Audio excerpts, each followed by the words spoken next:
Ça me permet par contre d'informer les personnes qui auraient besoin d'interprétation simultanée parce qu'il y aura des présentations en français et en anglais, que c'est possible d'avoir accès à l'interprétation simultanée en cliquant sur l'icône de planète environ au centre de l'écran, au bas de l'écran, et de choisir la langue d'interprétation que vous souhaitez, donc soit le français ou l'anglais. So for people who need simultaneous interpretation, you can click on the image of an earth at the bottom of your screen and choose either French or English to get access to the simultaneous interpretation, because there will be interventions in French and in English.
Bonjour, je suis Hélène Roussin. Est-ce que vous me voyez? Bonjour, on vous entend, mais on My name is Hélène Roussin. Can you see me? But we can hear you, but we can't see you. So you can switch your camera on.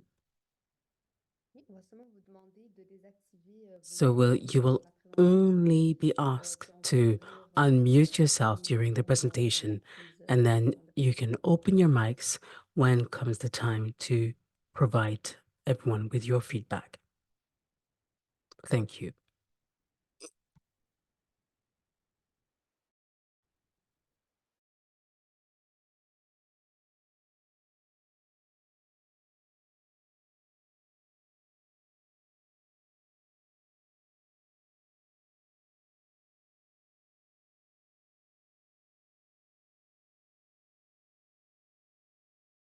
Donc, on attend simplement que les dernières personnes... So we're just waiting for the last people to join the meeting.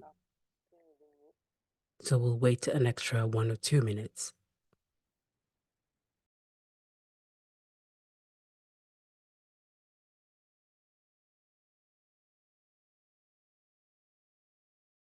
Donc, pour les personnes qui se joignent à nous à l'instant... For anyone who's joined us now, if you need access to simultaneous interpretation, please click on the icon at the bottom of your screen, the icon that looks like a globe, and you can choose your preferred language, either English or French. Who need simultaneous interpretation, you can click on the Earth image at the bottom of your screen and choose either French or English to get access to simultaneous interpretation. Donc, je crois comme on n'a pas beaucoup de temps aujourd'hui, I think we do not have a lot of time left today, so this is the beginning of this event. So thank you for your presence here tonight. You're attending an event that is co-organized by the Network for Corporate Social Responsibility and by the International Center for Workers' Solidarity. And I just want to mention that this event is being recorded.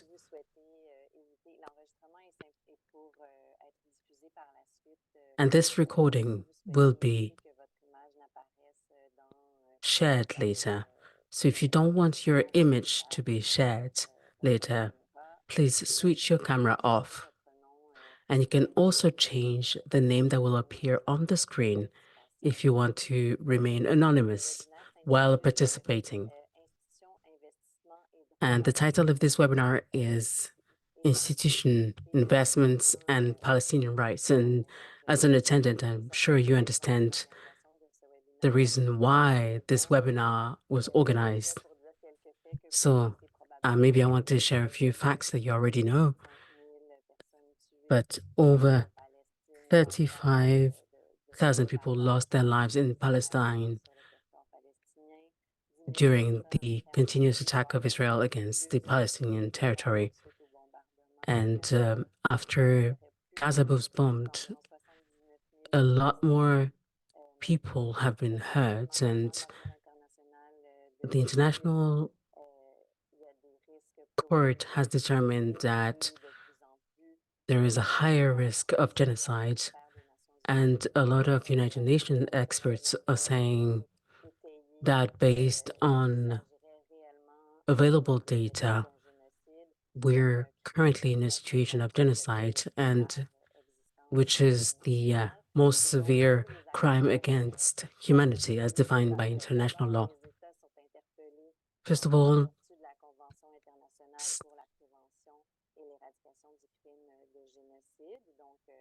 according to the international agreement to prevent war crimes and crimes against humanity, different states have been called to action, and a lot of states have to be held responsible and have to intervene against the possibility of genocide. And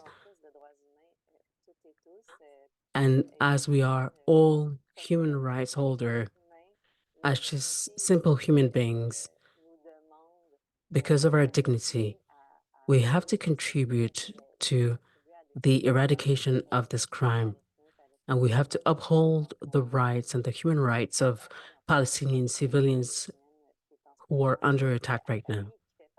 And the entire population, and of course, declarations will come later, but it is impossible to say nothing about the situation that's happening right now in Gaza, because this is an attack against our shared humanity, and this is our mandate. And we know that amongst the people who are going to intervene tonight, it's not all the groups that are actively siding with Palestinian civilians who are represented here, but we wanted to start a conversation about potential synergies and actions in solidarity with the Palestinian population in order to modify institutional positionings, whether in Canada or in Quebec, and to lobby regarding decisions of investments. And you can see that unions and other organizations could be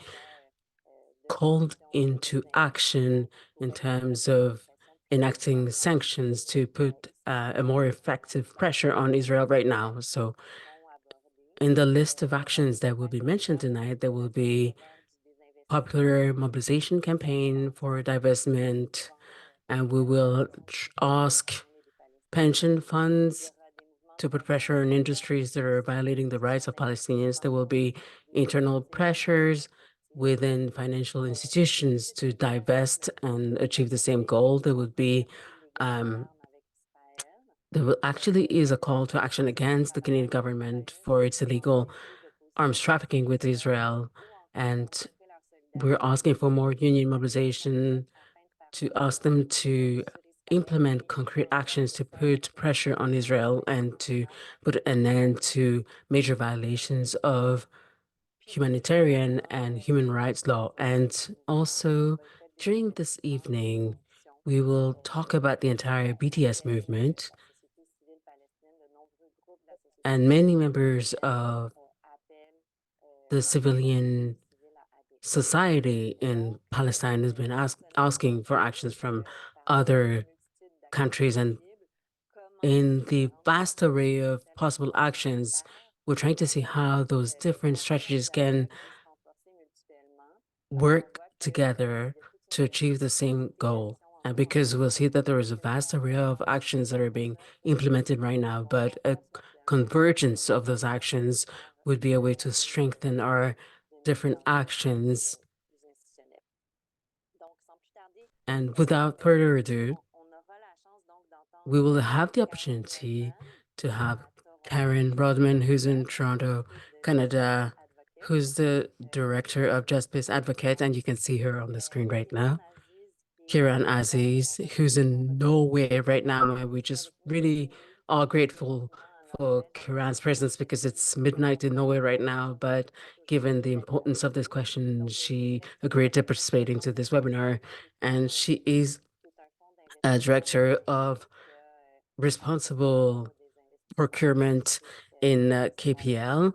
And this is a Norwegian investment fund that has divested from different Israeli companies. And then we have James Yap, who's the director of international human rights at the law department of the University of Toronto. And then we have Chantal, who's in Montreal, who's the vice president of the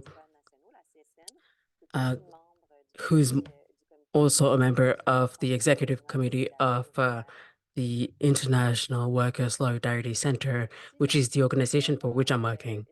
And there will be a period of question and answers after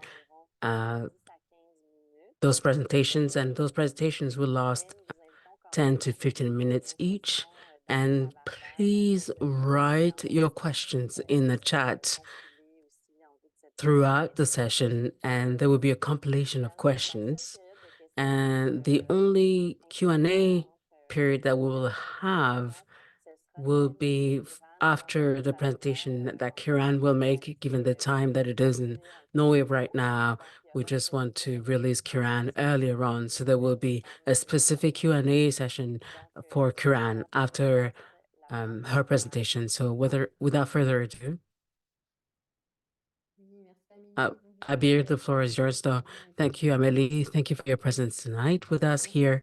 And my name is Abir, and I work within the Network for Corporate Social Responsibility, which is the co-facilitator of this webinar tonight. And because today is May 15th, this is a specific date, and we're celebrating Anakba, which is the catastrophe, which in 1948 contributed to the exile of many Palestinians. And for us, this is a continuing catastrophe. And this year, the level of devastation is unexpected in the Gaza Strip. And this year, there have been waves of international solidarity with the Palestinian population throughout the world and close to us here in Montreal and Quebec.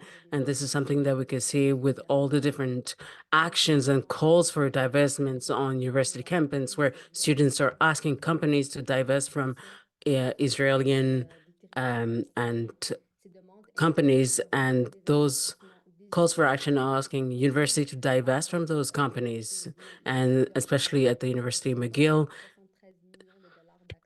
students have asked for the university to divest up to $73 million from different startups and other types of companies. And those have been inspired by different historical movements, given what happened during apartheid in South Africa. This was a movement that started in different campuses in North America.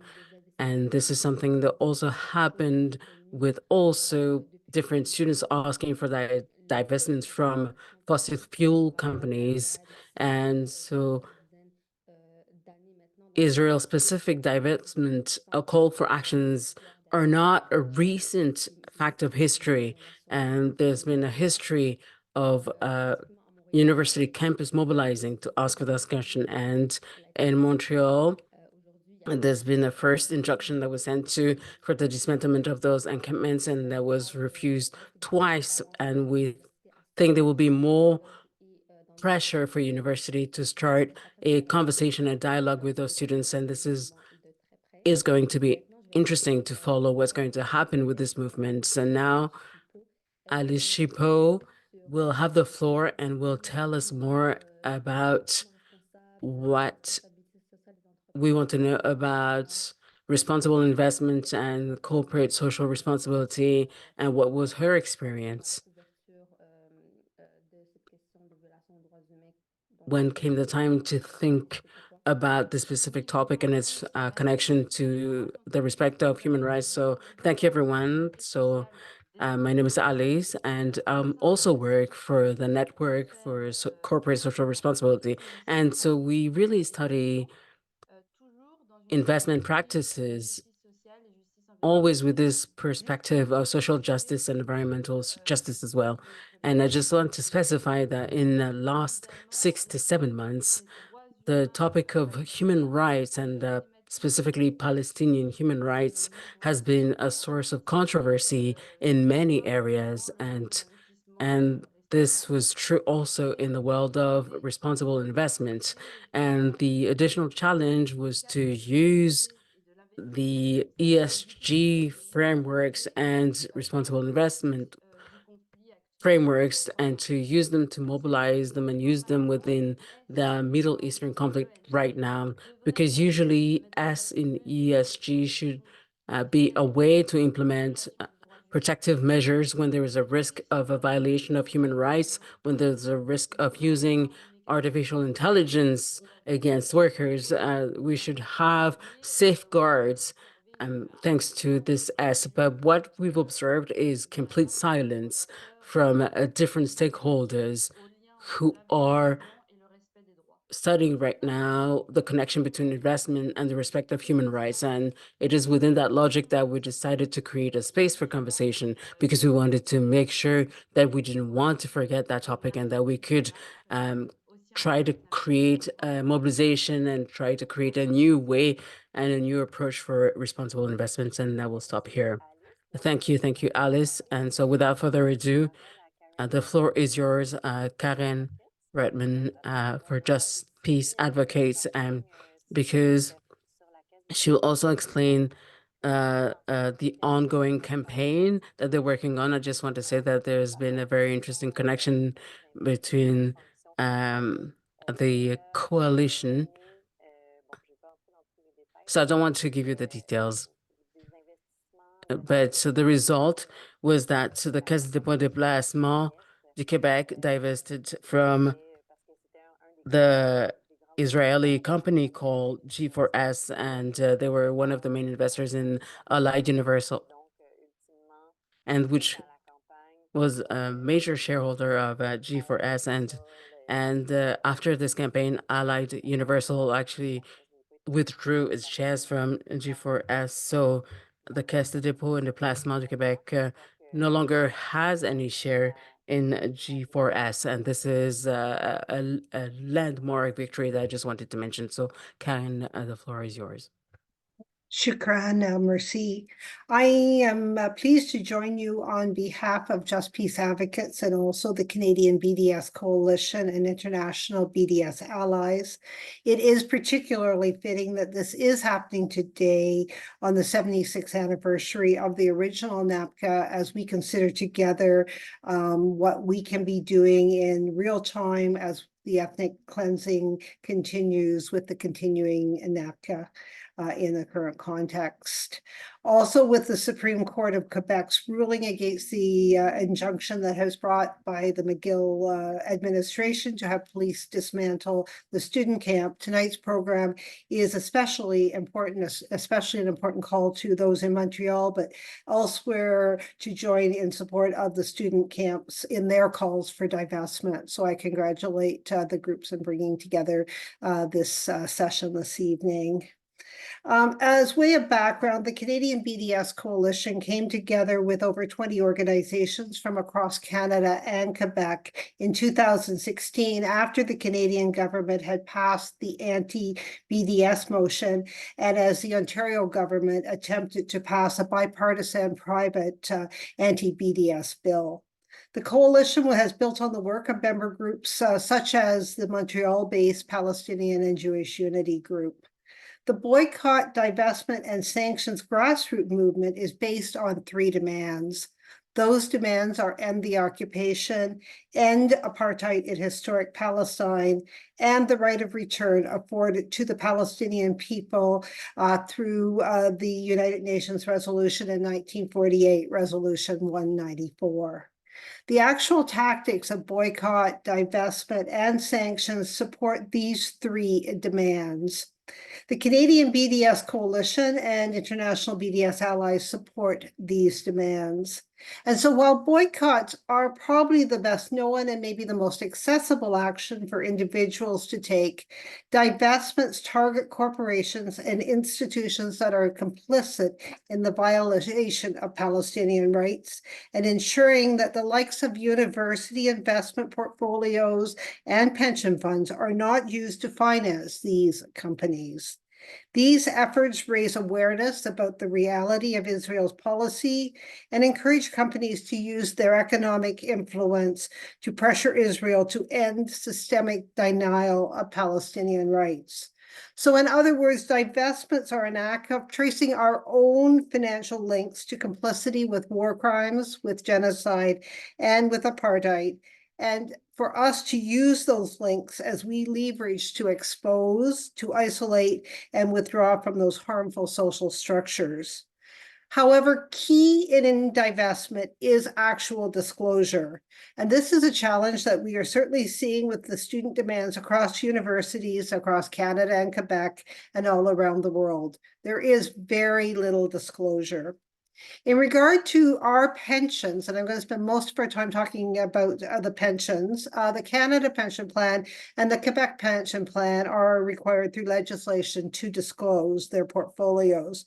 And so it was in that regard that the Canadian BDS Coalition began to do the analysis a few years ago of these pensions. In fact, in 2020, when we first did the Canada Pension Plan, the Canadian Pension Plan assured us in writing that they would do a review in this regard.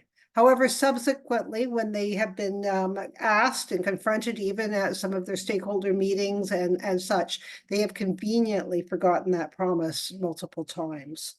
More recently, we have conducted analysis of the public sector pensions that are required to file their portfolios with the U.S. Securities and Exchange Commission. It's only the larger investors with large investments are required to do that. And we do work intersectionally on this work, and some of the work that's been done, especially in the environmental area by SHIFT, but other groups, has really helped to facilitate how we go about doing this. There are 7 public sector funds in Canada that are required to disclose. The others you have to try to figure out if you can get them to disclose, and that is a little easier said than done. The ones that exist are one that we do have information on, are one in BC, one in Alberta, 4 in Ontario, and maybe most apropos to this group, the federal public pension plan, because I'm sure there are many civil servants that are working for the federal government in Quebec and elsewhere across Canada, of course. The analysis that we've done with the Quebec and the Canadian Pension Plan, as well as the other 7, well, it's actually 8 pensions, because University of Ontario actually does disclose at least ranges of their investments. So based on these analysis of these about 10 pensions, we were able to determine $25 billion of investment in companies that are complicit with war crimes, based on these companies' last filings. So that's a fairly low bar. It's not looking at apartheid. It's not looking at anything broader. It's really pretty much war crimes, although possible genocide in the current context. To do this, and we will put some links maybe later if we're putting some in now, and maybe you'll get some out to people after, of all of the resources and how you can find more about how to do this, as well as more about work that's been done. But basically, the first step is we take the United Nations database, which was put in place by the United Nations originally in 2020, and then updated last, I guess, in 2023, I believe it was. And there's 97 companies that are on that list. So first we check to see if any of those companies are in any of the pension plans. In all cases, with the exception of the Ontario Municipal Employees or OMERS pension plan, all of the pension plans are invested in companies that have been listed by the United Nations as complicit with human rights violations in the occupied Palestinian territories. Secondly, then we use a tool that's made available to us by the American Friends Service Committee. It's called an AFSC Investigate. It's basically a list of companies that are complicit in occupation related to Palestine. And we also use the resource from the Israeli research group, Who Profits. You can find them at whoprofits.org, and they look at companies complicit with occupation in the occupied Syrian Golan as well as Palestine. On those bases, we determined the companies that are included in this $25 billion amount. And then this year, for those companies, as we've looked at them, we also used the Canada Stops Arming Israel list, which is hosted on the World Beyond War site. In many cases, these companies are on more than one list, but we do use that as a final filter in the context of the genocide in Gaza. So in regard to the Canada and Quebec pension plan, I also want to mention that they hold investments in the Montreal-based transnational engineering firm WSP Global. In fact, in 2020, when we did our very first review of the Canada Pension Plan, over 50% of the Canadian equities, yes, the Canadian equities were invested in WSP. That number as a percentage has dropped, but the actual dollar value and number of shares has actually increased. WSP has been involved for more than a decade in building the Jerusalem Light Rail through occupied Palestine as basically the project manager for that particular project. WSP acquired that contract with the Israeli government when they bought out another firm about 10 years ago. In 2022, Just Peace Advocates and the Palestinian human rights group Al-Haq made a submission to the United Nations Commission to add WSP to that database. Now, the database has been updated to remove some companies from it, but not add companies so far. But a call has just gone out to add more companies. So we know that the UN would be reviewing those submissions, including the one related to WSP, which has been supported by 100 civil society organizations. More recently, Harwan Bouzazi of the Quebec Solidaire did ask questions about the Quebec pension plan in the Quebec legislature regarding the $14 billion of investments in companies that are complicit in war crimes. We'll update the Canada Pension Plan information shortly because they are due to put their annual review out soon. We do a lot of this work very much in terms of the campaigns with intersectionality, with mining justice, environment, and other types of investments of concern, I suppose you could say. I do, as I start to wrap up, I do want to just mention labor is key in this work, and certainly the groups that have come together today are so key and important in that regard in Quebec. In 2005, the year after the World Court or International Court of Justice gave the advisory ruling that the wall, the apartheid wall, was illegal, the BDS call was made by civil society groups in Palestine. And that actually, some of you may be surprised to know, included, if you check the signatories, a number of groups actually that were in Canada that are part of those original signatories. It was only a year later that, and there's some people I can see on the call that were part of some of this work, so I'm very humbled by that. But in 2006, the public employees, the Canadian Union of Public Employees, or CUPE, in Ontario passed a BDS motion, but Quebec followed quickly with the following year, the Quebec Teachers Association and the Student Union Solidarity groups passing in 2007. Of course, the postal workers as well known, putting their resolution in 2008. And you can look at the broader list, but there's certainly a number of Quebec groups, including our host CISO in 2021 most recently, but other large groups like the National Trade Union in Quebec as well of the Confederation of National Trade Union in 2015. Sorry, I may have stumbled there a little and I apologize, but the key thing is there's so much movement over the years with Quebec to build on. So just key to all of this is disclosure and follow through. I'll use one example, which is the grassroots work that happened in the United Church of Canada across Canada and Quebec over a 10-year period that saw a really quite strong divestment resolution come forward in 2015 that was voted on by the whole church from the grassroots. However, we're almost 10 years later, and there's been no disclosure from that pension plan or any of the other investments of the various courts of the church. And so Palestine's not alone on that. I believe that was the same case with motions related to mining justice as well. So I think the lessons are learned, and it's not surprising, but even when resolutions are passed, even when there's a nod given by organizations that they might even act on them, the lack of transparency, the lack of follow through, the loss of even corporate memory among those of us that are organizing means that often that follow through does not happen. And in that regard, I think companies and institutions and pension plans may even count on that point of view. So the International Centre for Justice for Palestine Canada, ICJP Canada, has provided the Canadian government with notice of intent to seek prosecution of Canadian officials who are allegedly complicit in Israel's war crimes. They're also expanding and considering expanding, I should say, that scope in its initiative to pursue the accountability of Canadian companies who are allegedly complicit in Canada's war crimes, or Israel's war crimes and Canada's complicity in those war crimes. So I think that is the kind of message that we have been making as we've been bringing this to the various organizations, in this case, as I talk about pensions, to remind them that it is an offense to aid, abet, or otherwise assist in the commission of war crimes and crimes against humanity, and just stating that clearly. So here we are, day 222 of what the World Court has ruled as plausible genocide in Gaza.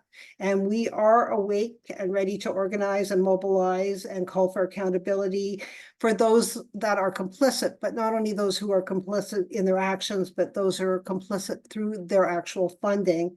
And so this conversation is so important to learn from each other and to work in our various capacities that we can bring, whether it be research, the actual influencing, exposing, creating change.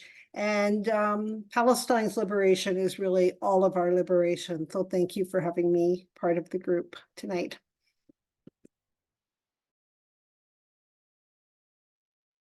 Merci énormément, Karen. Thank you very much, Karen. I think this is all those lessons learned will actually fuel the actions of other people. So thank you for sharing all of that with us.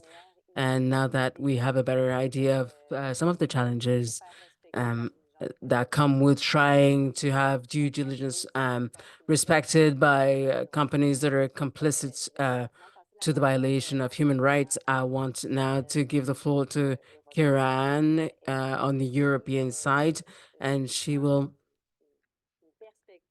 give us her perspective on what is KPL's approach, which is a Norwegian pension fund, and they have adopted an approach according to which they cut ties with any company that is connected to Israel's presence in the West Bank, and just want to see what is their institutional approach to that kind of divestment. And I just want to repeat for people who just joined us later that you can have access to simultaneous interpretation if you choose to do so, and you just have to click on the globe icon at the bottom of your screen, and you can just choose either English or French to have access to simultaneous interpretation. You can get access to simultaneous interpretation by clicking on the image of the Earth at the bottom of your screen and choosing your preferred language, French or English. So without further ado, Kiran.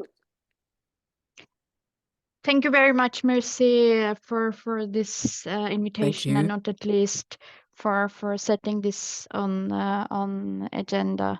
So I'm Kiran Aziz, Head of Responsible Investments at KLP, which is Norway's largest pension company, and we are mainly owned by the municipalities and state healthcare entities. So very much, like the group you were mentioning, Karen, would be part of the one who we are managing the pension and saving money on behalf of.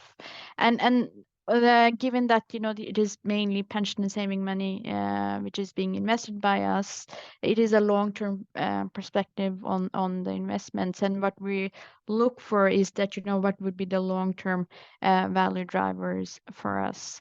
And in this regard, one thing is the financial performance, but there are also certain commitments we have done as a company, but this is also based on the expectations we have from our owners, because that they want the pension money to be invested in certain way where there are some ethical where there is an ethical frame which we have to respect.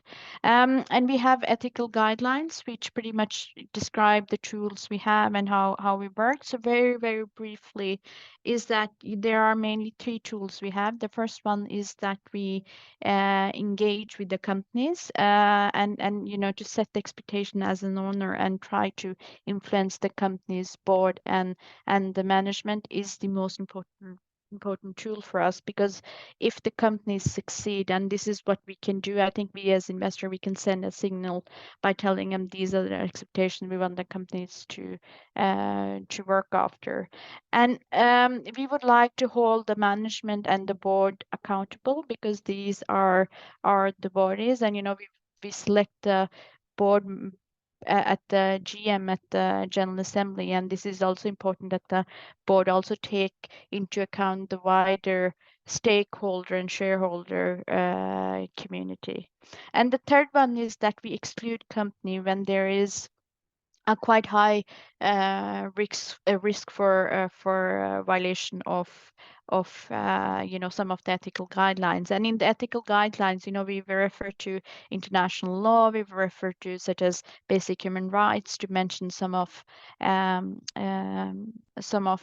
commitments we have done. And I think it's important to tell, we as a pension fund, and this is also the case for a lot of other pension funds, that we are mostly passively invested. Global investor, we have about 7,000 companies in 60 countries. So it's a broad investment portfolio, which means that we are exposed to a lot of risk. But at the same time, I think you can also use that opportunity to try to set some good examples on certain areas. So this is very briefly about how we work.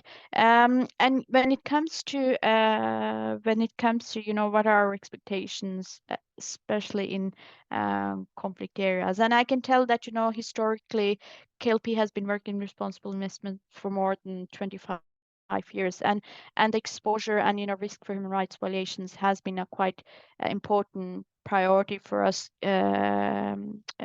going through, even if it's the West Bank, the occupied territory in Palestine, if it's Sudan, Myanmar, Yemen, or Ukraine, to mention some of the examples, that we try to have a consistent approach, because I think it's important that we work based on principles and don't differentiate between conflicts, because if it is a violation of human rights, regardless of who is doing and committing it, it is still a violation. And I think most of the institutional investor and a lot of the pension funds, as Karen, you were referring to, they have committed to the UN guiding principles on business and human rights. And according to that, it says that, companies have a duty to respect and protect human rights in all the countries in which the companies operate, and this is regardless of whether the state itself uphold these rights. So I think it's important for the companies to remember that they have a clear obligation here. And the other aspect is when it comes to conflict and political turmoil, that it constitutes a particular high risk of human rights violation, and this is something companies should be aware of. And you know, companies with operations in areas of conflict must also exercise a particular high level of care to avoid becoming involved in human rights abuses. And if I take, you know, particular the West Bank and the occupied territory of Palestine, what we have done, you know, historically we have of course screened our portfolio, and I think in this regard I would like to say that when we assess companies, we rely on information which is in the public domain. And at the same time, you know, we use that information to engage with the companies, try to understand their point of view and, you know, their perspective. One thing is that they have been historically involved in some controversy in one way or the other, but what is the future risk going forward? And just to tell about the latest approach we have used on the West Bank and on Palestine is, as you mentioned, Karen, that it came a database from the UN High Commissioner for Human Rights back in 2020, where it had, you know, the database included 112 companies which were identified as having operations linked to the Israeli settlements. And I think when you know, and a lot of the international norms we refer to are based on something which we have been united on, such as basic human rights. And I think it's important to recognize the work which was done by the UN High Commissioner for Human Rights. It was a report which was conducted in a quite good and thorough way, and I think it's one of the first time where a UN body is giving a database provided with companies linked to a conflict area. So I think this is also important to remember that, you know, one thing is the dialogue with the companies, but the information you use based on such important reports is something also we should take into account. So what we did, that we screened our portfolio based on the 112 companies, and that point in 2020 we saw that we were invested in 28 companies, and then we reach out to all the companies, because this is our approach. You know, we try to reach out to the company, try to get their assessment, try to establish a dialogue. And as you probably know, that a lot of the companies were Israelis and a lot of US actors as well. I think we reached out 3 times, and it was very limited companies who came back to us, and we had meeting with one particular company. So I can say from our point of view that we try to engage, but if the companies are not interested in that, you know, this is a choice they have. But I will also say that the proof of burden would also be on the company in that particular case. So when we tried to reach out, like after three times, we did not receive any sufficient response, then we said, well, you know, we have to take an assessment, because we know that there is a risk for sure. So how do we approach that? So what we did, that, you know, we screened the companies, and then we said, because what was clear, that based on the UN report, that the companies, that they were having a clear and direct link to one or more of the listed activities in the period of where the report was conducted. So the question we asked us that, you know, we made a quite qualitative assessment of individual sectors and companies based on the one question which we asked ourselves, is that can the settlements be maintained without the services, goods which the company supplies? And if answer to this question is no, then recommendation was to be that the company should be excluded, since these companies supply necessary items of infrastructure to the settlements. And I think when we looked into that, we also saw that the activities are essential for the maintenance of the settlements. They also constitute the strongest link between the company's activities and the human rights abuse being committed. And one thing to add there, that our assessment was that necessary infrastructure is not limited just to the physical delivery of the building supplies or infrastructure projects. There are also several companies on the list which delivers or make the settlements attractive places to relocate to, or enable the settlers to maintain a modern lifestyle. And these services would include supply of electricity, digital services, and security services. And in addition, I think one thing which was quite new for us, that we also considered the provision of building finance to be a precondition for the establishment of the settlement. So based on that, we excluded 19 companies back in 2022. And as you said, Karen, that the database was renewed back in 2022, so we did a new assessment.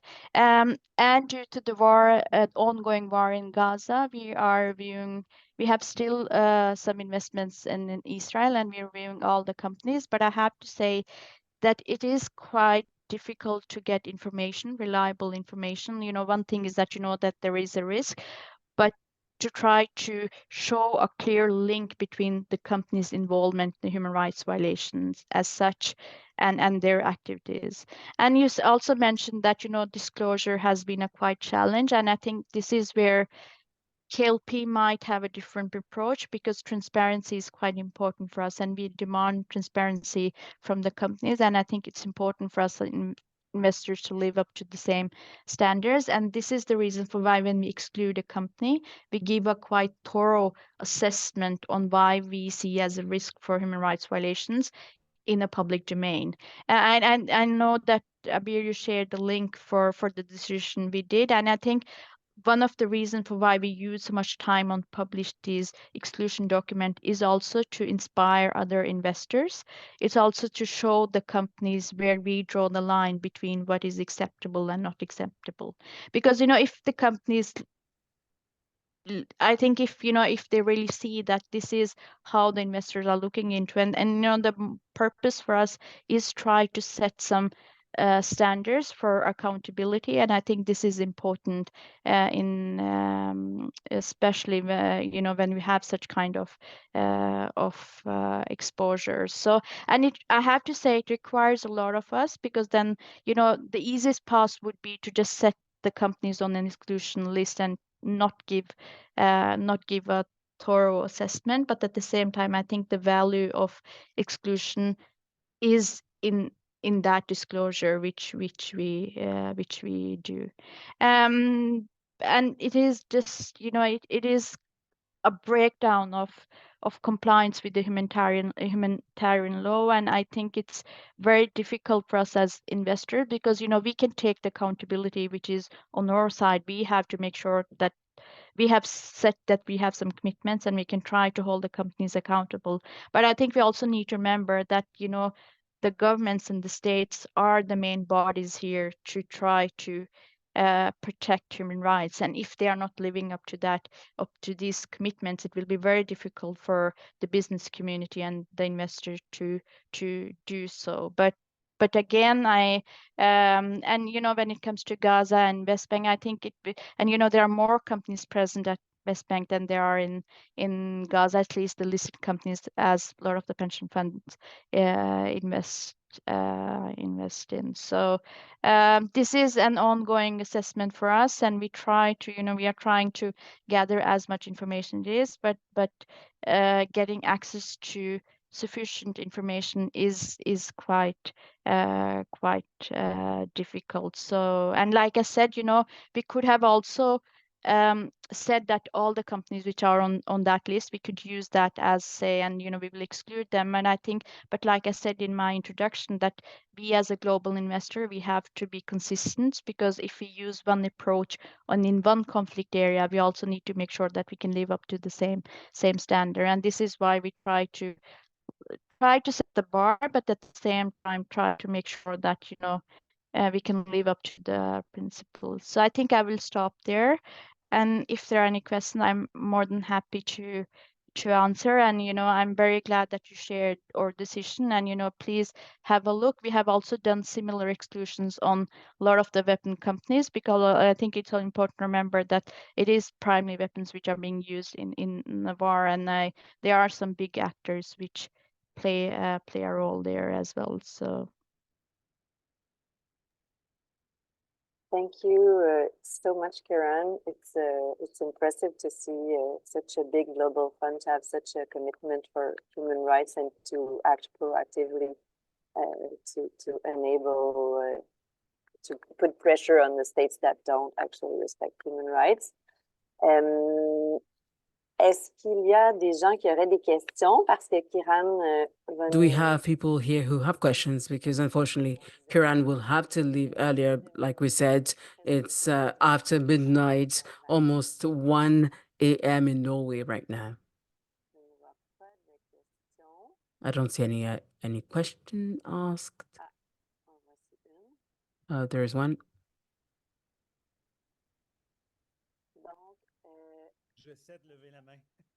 I was trying to raise my hand. I think we just limit this to 3 questions. So, Véronique Martineau said the question for Kiran. Quel est votre taux de rendement? Avez-vous remarqué une diminution de votre taux de rendement après avoir enlevé ces entreprises? Maybe okay, you can answer this question. So is Could this you a defined translate? benefit? Is it a defined benefit pension plan? What is your rate of return? Have you noticed a decrease in your rate of return after removing those companies? The screen, there's an Earth image. Yeah, perfect. Then I got it now. So so the question for Kiran is this a defined benefit pension plan? What is your rate of return? Have you noticed a decrease in your rate of return after removing those companies? De retraite à prestation déterminée, quel est votre taux de rendement? Avez-vous remarqué une diminution de votre taux de rendement après avoir enlevé ces entreprises? Okay, I can start by answering it. Of course, you know, when you do exclusion, it comes with the price. It comes with the price, but at the same time, I think it's important to remember that is with a long-term perspective. Like it's just like, you know, there are some minimum principles we have to take into account, because the most questions we get from the owners we have, which are the municipalities and state healthcare entities, is about conflict areas, exposure to human rights violations. So when we divest companies, then, you know, we see how that will affect the performance and the financial outcome of that, and then we try to rebalance the portfolios, that we try to invest in other companies, try to balance that out. So but till now, like in decrease, you know, of course there is, but I think there are, when you are a passive investor, there are a lot of other companies to divest in. And I think this is a tool we have said we have availability to use, and I think it's fair, and it's a quite expectation from like the wider stakeholder community that we use that tool. But I think we just need to be quite certain on when to use that tool. So till now we have been able to balance out when we divest with reinvesting in other companies. Thank you very much. Il y avait Sébastien, est-ce que ça vous va? Sébastien, I see that you raised your hands. Oui, merci beaucoup. Thank you very much. Paul Fete. Not a question, but rather a comment. You said, of course, it's very difficult to get human and companies to respect human rights when the primary responsibility is on states. I just wanted to draw your attention to the UN guiding principles on business and human rights, adopted in 2011, and from my point of view, not sufficiently well known, that impose an obligation to respect human rights on businesses. And this was a unanimous decision by the UN Human Rights Council. And in the context of Palestine, what we're discussing today, I think guiding principle 13 is particularly relevant because it requires business enterprise to avoid causing or contributing to adverse human rights impact, and to seek to prevent or mitigate human rights impacts that are directly linked to their operations. So in case that arrow wasn't already in your quiver, I'd recommend you look into it. And thank you very much for a very interesting presentation and for all your excellent work. Yeah, thank you very much. Just a comment, I totally agree. And if I said it in a wrong way, I apologize for that. And I like, as I had my introduction, that when if you read the exclusion document, that we are referring to the UN guiding principle, because this is something, it's a clear reference there that there is a clear obligation for the companies. And if you also look into the development in European Union, because there is a lot of regulation coming in, and till for a lot of the companies, UN guiding principle has been soft law, but it's not the case anymore because this is part of the regulation.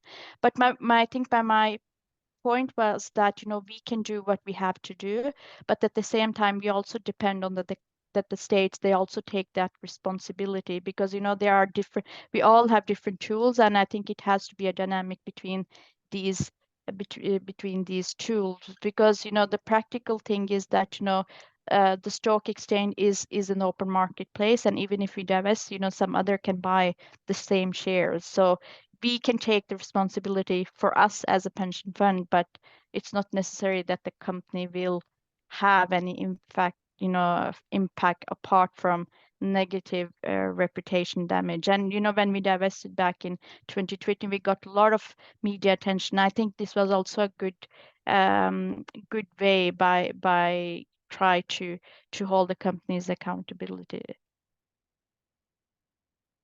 Thank you.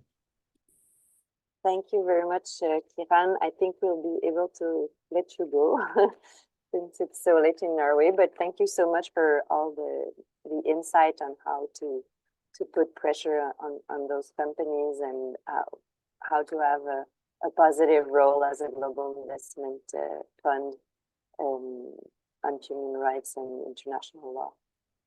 It Yes, will and inspire us. No, thank you very much. And I think just one last point from my point of view, that civil society plays a quite vital role to set the pressure or pressure on the investors and the pension funds. And we have always had a quite open door for a lot of the NGOs. And I think a lot of the issues we are working with wouldn't have been on our agenda if it wouldn't have been for the civil society. So you play a quite significant role. And when you reach out, try, if you have as much concrete information about the companies, this is of great value. And if any of you have any further questions, please reach out. We are more than happy to discuss. Thank you again. Thank you so much. Donc maintenant, So now, Kiran just made a perfect transition and segue to James' presentation, talking about the importance of the role that governments have to play for implementing the respect of human rights. And so, James, the floor is yours. So we're moving forward in time. So if we could shorten our presentations to 10 minutes so that Chantal and James could have time to share what they have to share, that would be great. So thank you.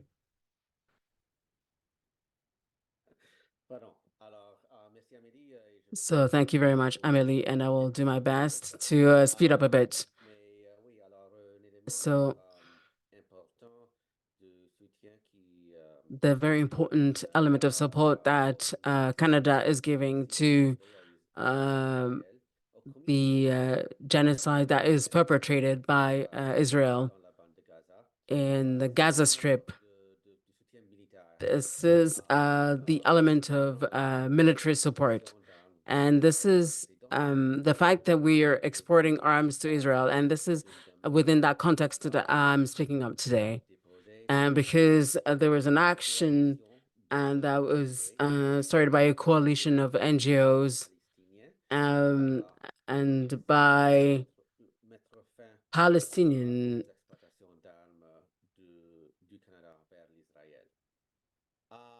applicants who wanted to put an end to the export of arms from Canada to Israel. And just to contextualize what I'm trying to say is the great majority of international arms export actually comes from the US. And Canada represents only a minuscule share of that arms trade towards Israel. But Notwithstanding that, the arms exports towards Israel have increased dramatically since October 7th, which is since the beginning of the genocide. And just to give you a few numbers, in 2022, throughout the whole year, the total amount of arms export from Canada to Israel was $20 million. But now, in October, November, and December 2023, arms export from Canada to Israel have exceeded $28 million in value. So it's increased drastically.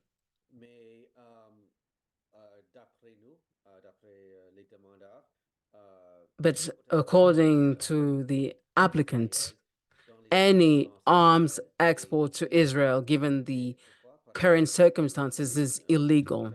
And just to give you a better legal context to what we're trying to say, any arms export to Israel from Canada falls into a law that makes it illegal for the Ministry of Foreign Affairs to approve export permits if those arms could be used to committing any severe violation of international law, humanitarian law, or human rights law. Because this falls within international law, and that applies to basic human rights, like the right to life or the right to freedom of speech. But humanitarian law is a bit different. That's part of the international law that defines rules of engagement, military engagements, how civilians should be protected, or prisoners of war should be treated. Within that context, it's very clear that arms exports to Israel, given the current circumstances,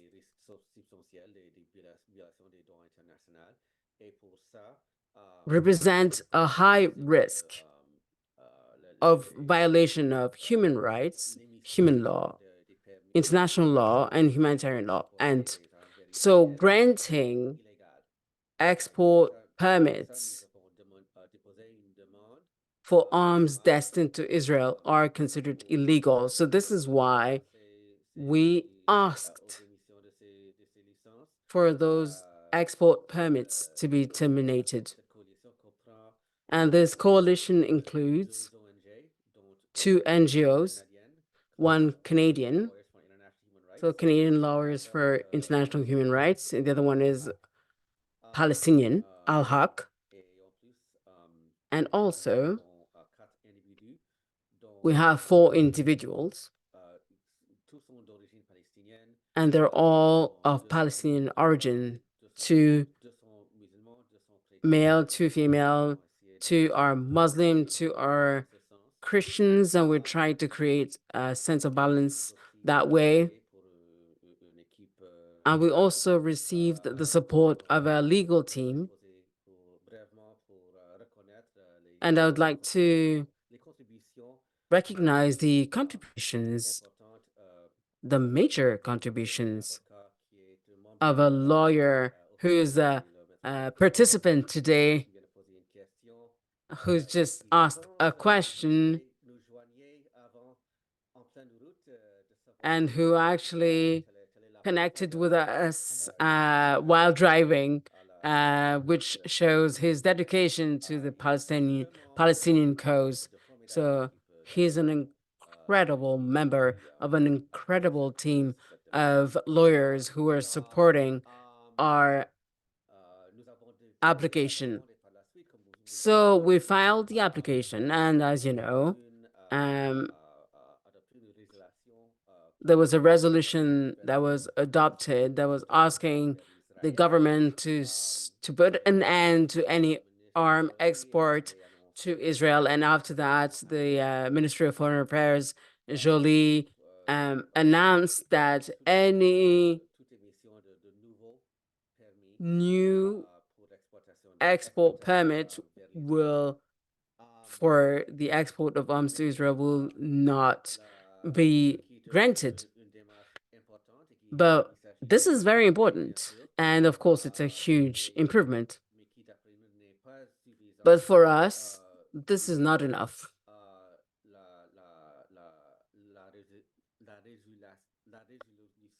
Because this resolution is not constraining. The government could actually change their opinion tomorrow, and the government itself could change tomorrow. And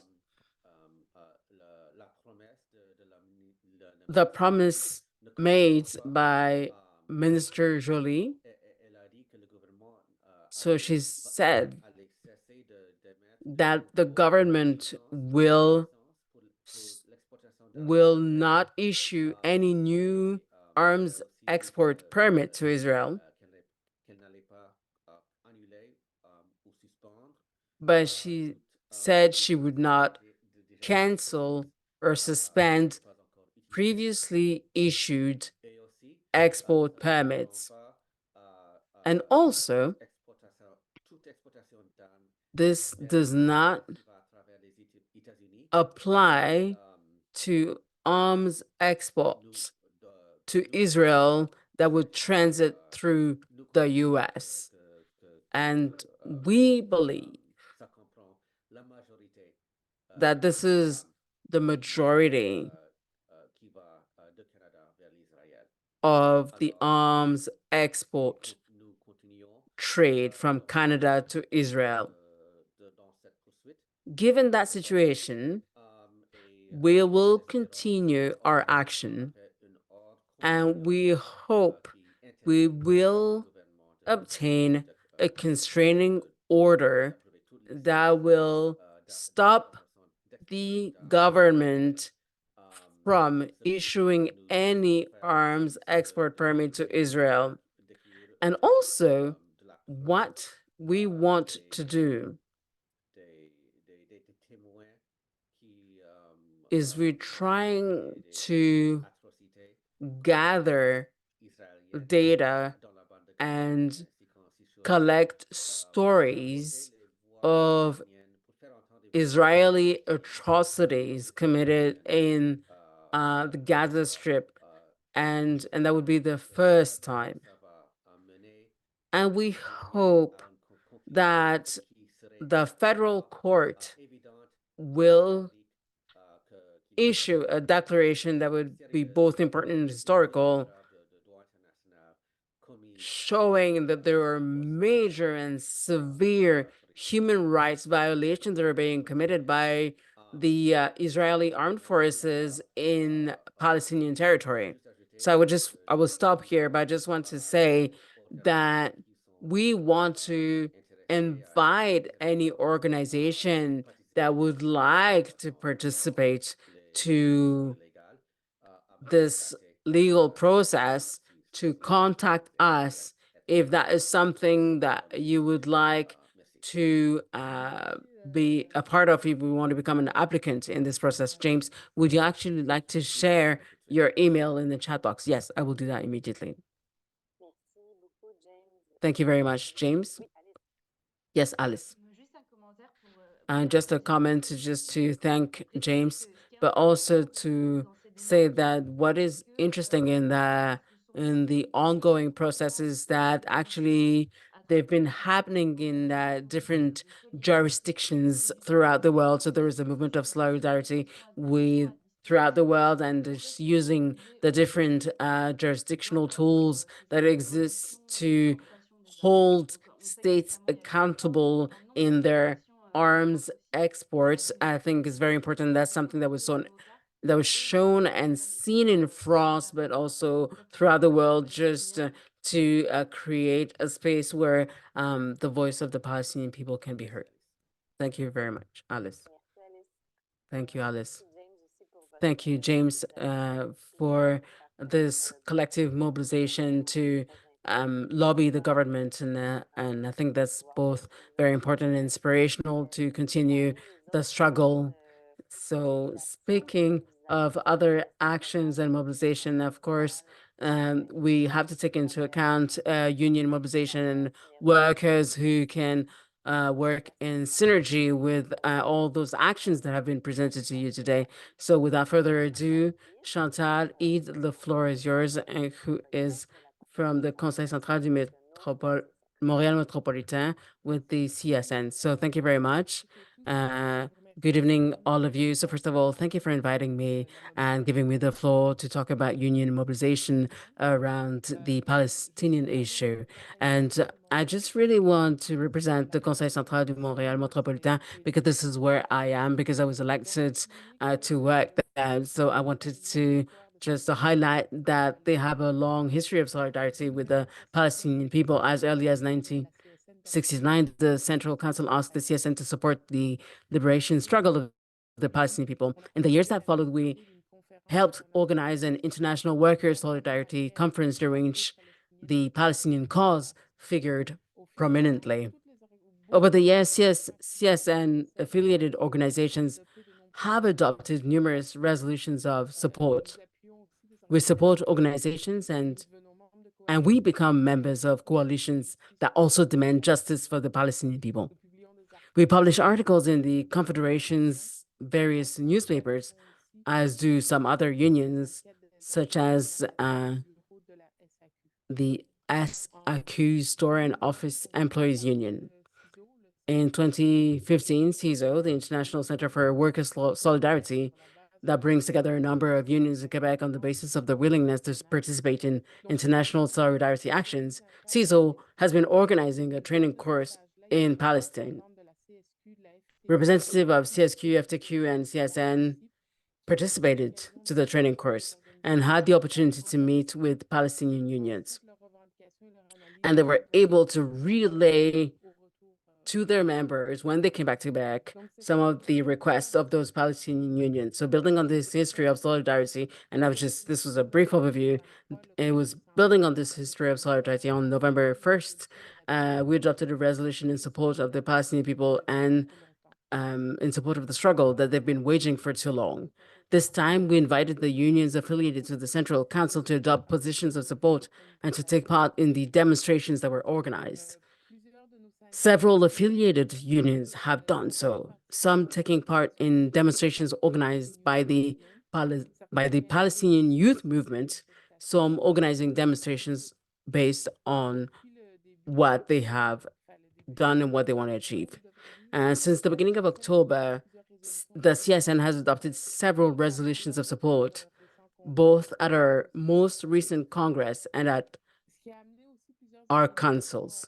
In fact, many of our affiliates, from central councils to federations and unions, supported the March 23rd demonstration organized by the Palestine Emergency Coalition. The Central Council's resolutions of support were never unanimously endorsed by our members, so I don't want to focus so much on the comments of the people who are against it, but what is interesting is some of our members were saying that our position was not going far enough in supporting the struggle in Palestine. And quite frankly, I don't believe they're necessarily wrong.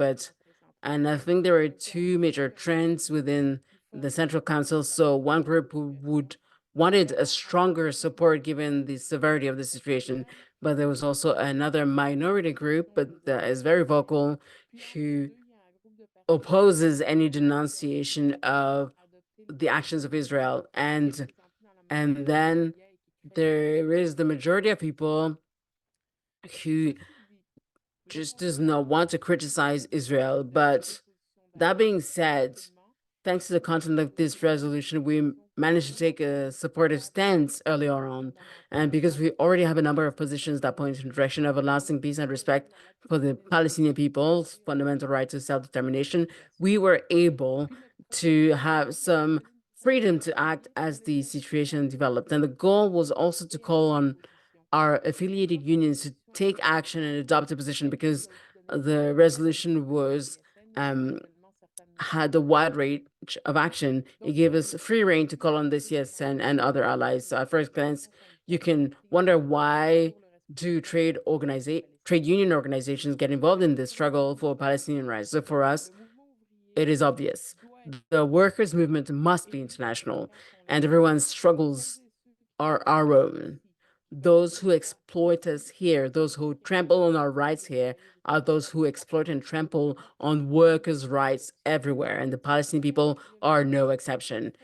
And if we tolerate the violations of international law and international human rights by the Israeli government, that will have an impact on everyone. And we should take into account the fact that arms are being exported, that are being tested in areas of conflicts. And also, we have the possibility to apply pressure on the federal and provincial governments to change international policies, and the work of political education within our ranks should never be neglected. And this is what enables us to adopt positions of support, which in turn enable members to take action, to take part in a demonstration, sign a petition, and even block the departure of ships carrying military equipment that is going to the Israeli state. So one thing is certain, is important to highlight the work of groups like Workers for Palestine, and it's important to work within their democratic processes to have a huge impact on official position. And it is important and imperative for the labor movement to keep on asking for support from their organization to make sure that they align with solidarity with Palestine, because the respect of everyone's right is important, and we're all interdependent. The adoption of BDS resolutions is important. Many unions have done so, and the Central Council has done so, but we have to be vigilant so that those resolutions become actionable in all those files that we're involved in. A lot of unions have decided to support the BDS movement, and this happened in Italy, Greece, and India, who've refused the shipment of arms going to Israel. Is that kind of action possible in Quebec? And actions also happened on university campus and at MPP's offices. And I want to highlight the second injunction that was refused. And this is an excellent news for this movement. And within those actions, the new union movement, even if we can't always participate, we can contribute by protecting union members who are taking a lot of personal risks to protect the freedom of speech and the freedom of association. And one sure that is important, and this struggle has to continue. It is imperative to continue our mobilization, to continue putting forward demands that respond to the demands of the Palestinian people. The labor movement, union organizations, and international solidarity groups must get involved and take a stand within their means. I believe I cannot humanly that we can tolerate the massive violation of Palestinian human rights. I believe that the role of organizations like the Conseil Central du Montreal Metropolitan is to support those who raise their voices in protest against the genocide in Palestine. And in Quebec, unions have CISO, which is an exceptional tool. And I think that is quite unique in the world. And CISO, which is the International Workers Solidarity Group, and that allows us to take positions that sometimes go a little further than our governing bodies. And this is sometimes a way of promoting causes that are close to our hearts. And thanks to CISO, we're able to help trade unions move towards more radical positions. And I think that's what we've achieved with Palestine this year. So this is where I'll stop, but don't hesitate to ask questions if you have any. Thank you very much, Chantal. And I think this gives us a comprehensive overview of all these different possible actions. And something that came to mind when I was listening to all of you is actually to how important it is to find those words that describe accurately this current situation and how we can create a cohesive speech around those different ways that we want to mobilize, because the problem with whereas like war is harder, and I know a lot of groups are using other words, so occupation, apartheid, and to just to translate the reality of what we've been observing in Palestine. And I think this is quite a challenge to see how between different groups, because this is something that is important to discuss in the struggle that we're fighting together, but it's important actually to see how maybe we can find a way to converge and work together in spite of different ways of naming that reality. And I know we only have 10 minutes left unless people want to stay a bit longer. So Véronique, the floor is yours. Yes, hello. I just want to say that I really feel enthusiastic about this conference, and I'm just speaking in my own name, and we're part of the founding members of our own pension plan. And last week we had this conversation about how to show our solidarity with the Palestinian people, and we're talking about BDS, and we were thinking, what else can we do apart from not buying coffee at Tim Hortons? But we had never thought about a pension plan to see does our pension plan respect all those BDS calls for action. So I don't know if you have more information, but I started looking for information if you don't have, and we're still looking for more information. But I think organizations have to do have something to say about the way their pensions are being managed. And so so so sometimes when we ask questions, people will tell us, so this is an ESG fund, so of course they're not actually investing any money in arms. But the problem is this is not the way it works, because when we're talking about asset managers, we just have to talk to them, and if we keep working that way, maybe we might be the first pension plan in Quebec to go beyond ESG.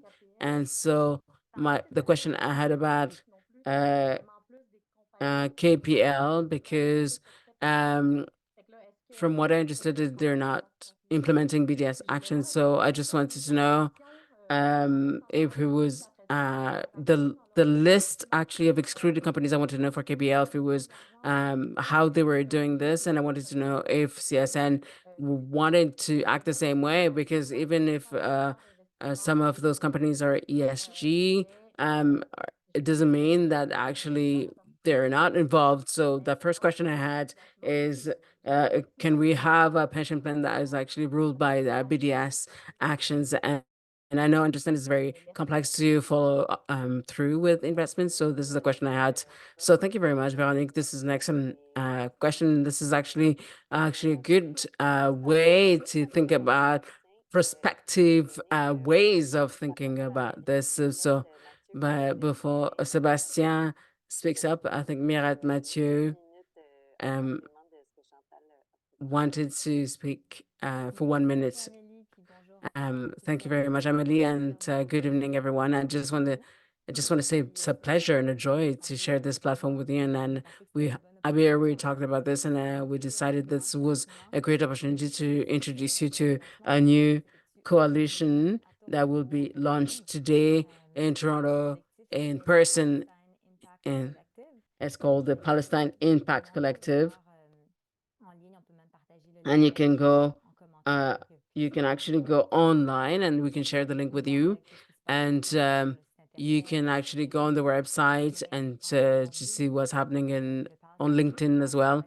But and just in 2 minutes, so this is a coalition of 70 impact professionals who want to use social and innovation finance to just change what's happening. And we're frustrated by the taboo and silence about the Palestinian issue. And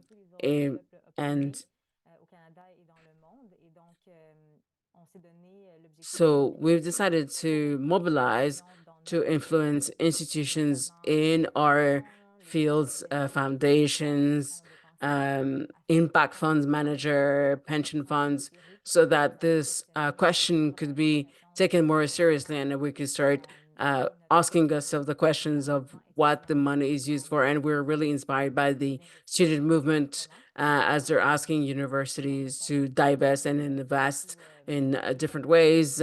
And what we're trying to target is foundations whose mission is already to examine the impact of their investment, and we're trying to fight any colonial project and just make sure that the investments that we have do not contribute to oppression. And what we're trying to do is promote social causes also, not only the Palestinian question, but also the First Nation and indigenous causes, and also the different social minorities, and just want to create safe investment so that impact investment experts can actually discuss in a very transparent way all the way the action is used. And we have a list of very practical actions that we recommend for fund managers and all their professionals. And I want to invite you to go to the website, and information will be shared in the chat. And so the action is to join that collective. So even if you're not in impact investment, and we think we will open an office in Quebec in the coming months, and it would be great. And if we can remain in contact, don't hesitate to send us a message if you have any question. Thank you very much, Mirette. This is incredible, the amount of energetic initiatives that are emerging to support Palestine. And I think that what we're trying to say is the respect of human rights should be more important than profit. And I think this is a way for me to summarize that. And I think what Mirette just said is actually another addition to that, what we're trying to say. So, Sébastien. And I think this will, I think I will piggyback on what Véronique Martineau said. So I can see that some of my colleagues are here. I'm at during the last AGM, we received the mandate to adopt BDS policies, and so we'll start our work very, very soon. And I know I can see Julie is here and another colleague is here, and they're both really interested in that work. And internally with the executive of the union, and this is why I'm here.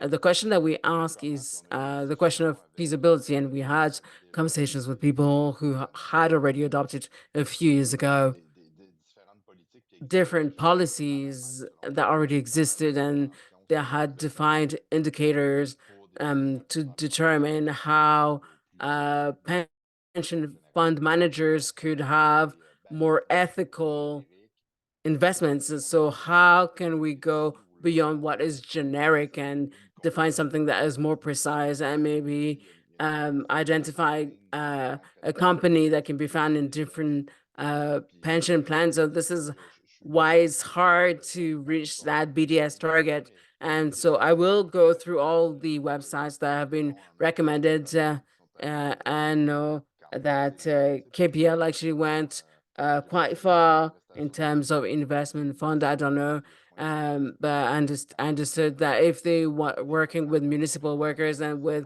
health workers, I'm sure it's sizable pension funds, but I would like to know if someone else has achieved a lot of BDS actions through within their pension plan. Please don't hesitate to contact me, because I could actually share my email in the chat, but we're interested.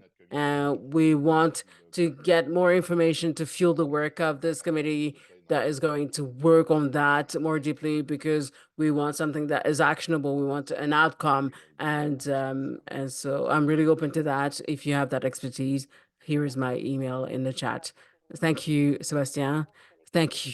Congratulations for your collective endeavors. Paul, it's not me. This is the members of the it's the members of the STTCS. So thank you, Amélie, and I'll just be very brief, and I just want to piggyback on what you said about the congregation of on the campaign to put pressure on Caisse de dépôt and placement to divest from G4S, who had investment in Israeli police academy, and on April 24th, the CEO was questioned by Aaron Boisy of Quebec Solidaire, who asked the same question last year. And there's a short video that you can have access to that. It's a 10-minute video, and what they told me is like, this is ongoing, it's not over, because given the situation, it's hard to come to a decision, and the answers that CEO was those answers were peppered with half truths, and the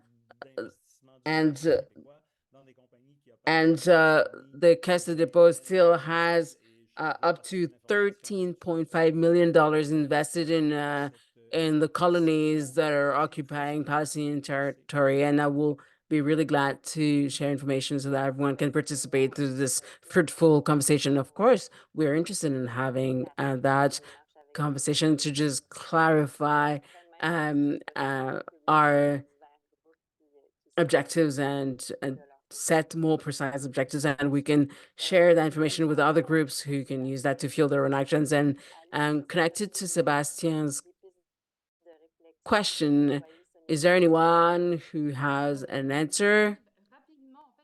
Alice.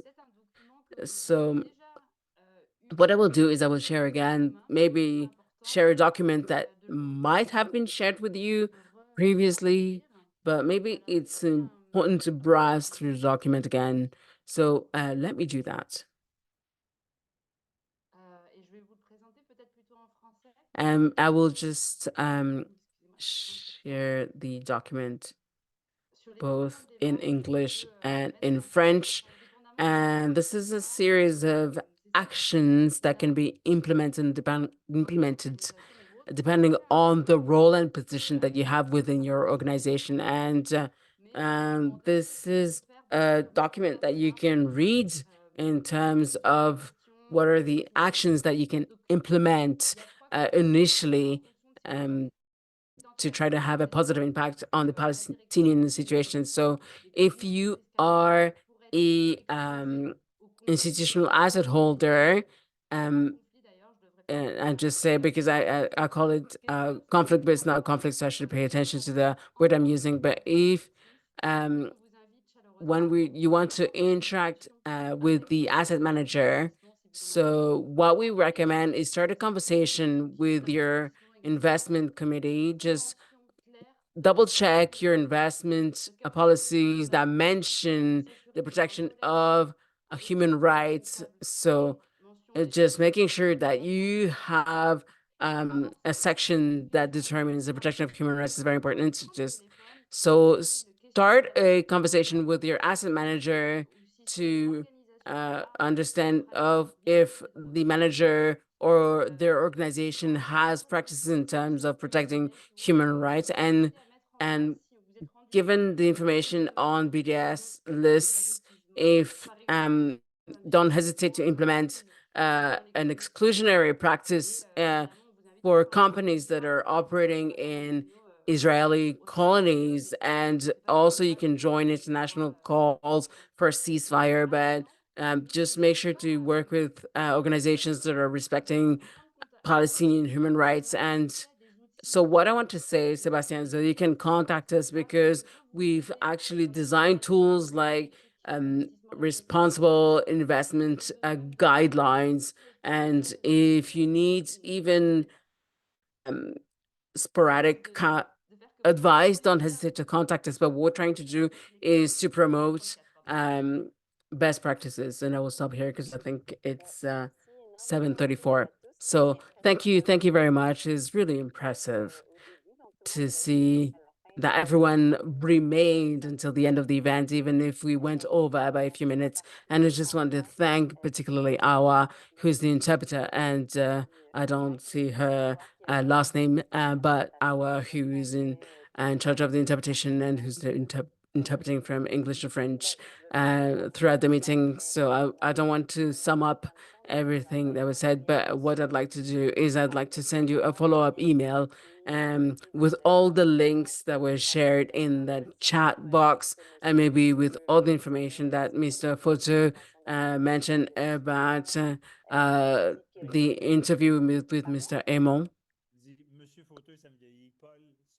Please don't call me Mr. Photo because it makes me feel very old, and so please call me Paul.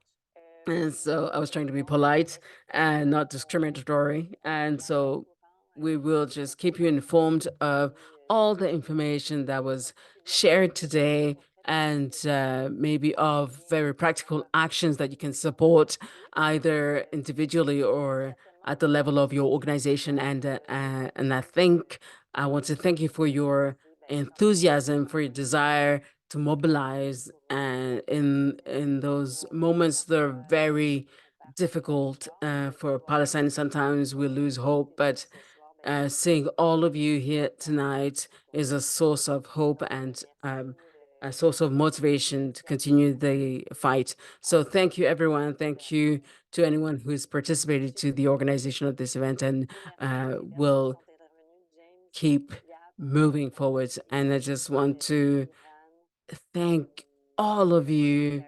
Karen, James, Kiran, and Chantal. Each, thank you for sharing the lessons learned and the insights you've had.